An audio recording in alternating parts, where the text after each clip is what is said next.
Renungan Hari Kamis 16 Februari 2023 Pekan ke-6 Tahun A. Pengakuan iman Petrus dan syarat menjadi pengikutnya. Bacaan pertama diambil dari kitab Kejadian bab 9 ayat 1-13.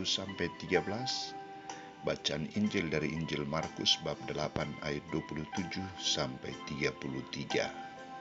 Saudara-saudariku terkasih, berusaha untuk mengenal seseorang itu sangat penting.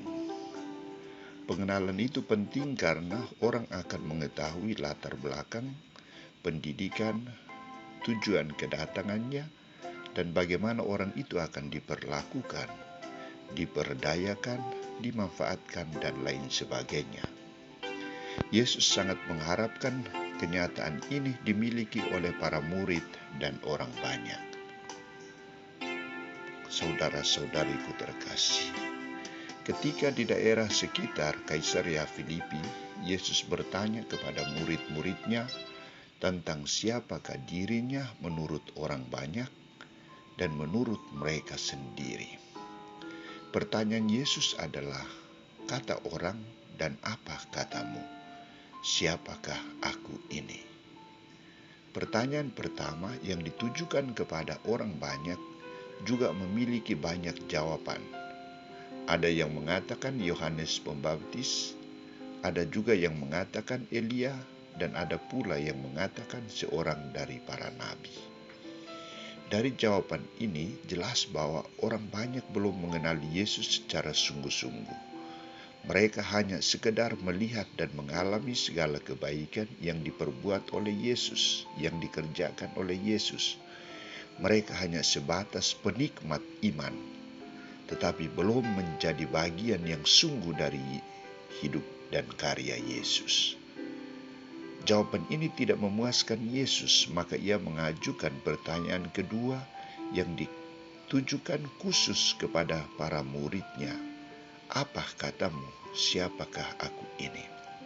Saudara-saudariku terkasih, Petrus bangkit dan memberikan jawaban, engkau adalah Mesias. Jawaban Petrus sangat memuaskan Yesus. Maka Yesus mulai mengajarkan kepada mereka tentang konsekuensi menjadi pengikut Mesias. Konsekuensi menjadi Mesias, yakni harus menanggung banyak penderitaan dan ditolak oleh tua-tua, imam-imam kepala dan ahli-ahli Taurat, lalu dibunuh dan bangkit sesudah 3 hari. Harapan ini tidak diinginkan oleh para muridnya.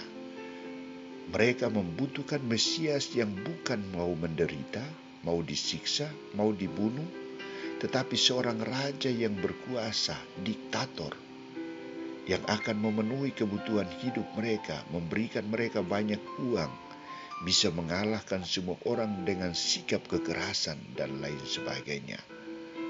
Atas alasan ini, maka Petrus menarik Yesus dan menegur dia.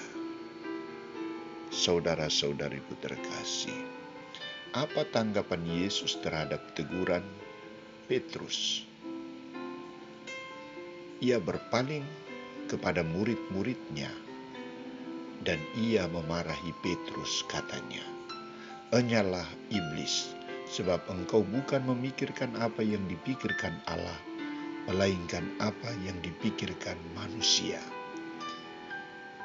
Inilah inti dasar panggilan menjadi murid-murid Kristus, yakni berusaha untuk mengenali Yesus secara baik dan benar sebagai pribadi Allah, Mesias yang datang untuk menjadi penyelamat dengan mengorbankan dirinya untuk Allah sebagai wujud ketaatan dan keselamatan manusia, serta siap hidup seperti Kristus, yakni memikul salib Kristus.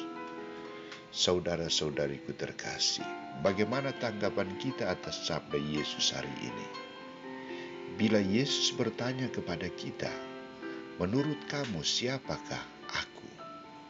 Siapakah orang tuamu? Siapakah sesamamu? Siapakah gereja Katolik? kita harus jujur mengatakan bahwa kita juga belum berusaha sungguh untuk mengenal sesama kita secara baik dan benar, mengenal Yesus Kristus secara baik dan benar, mengenal gereja, dan lain sebagainya. Kita harus banyak belajar dan belajar. Kita mulai dari belajar membaca dan merenungkan kitab suci. Di situ kita akan mengenal pribadi Allah Tritunggal dan karya Allah Tritunggal dalam hidup manusia, dalam hidup kita. Kita berusaha untuk belajar mengenal sesama kita secara baik dan benar, mengenal gereja kita, dan bagaimana kita berpartisipasi sungguh di dalamnya, berkorban untuk Kristus dan gereja, serta sesama seperti Kristus. Kita akan mewujudkan misi Yesus Kristus sendiri. Kita jangan mengelak untuk memikul salib seperti Petrus. Amin.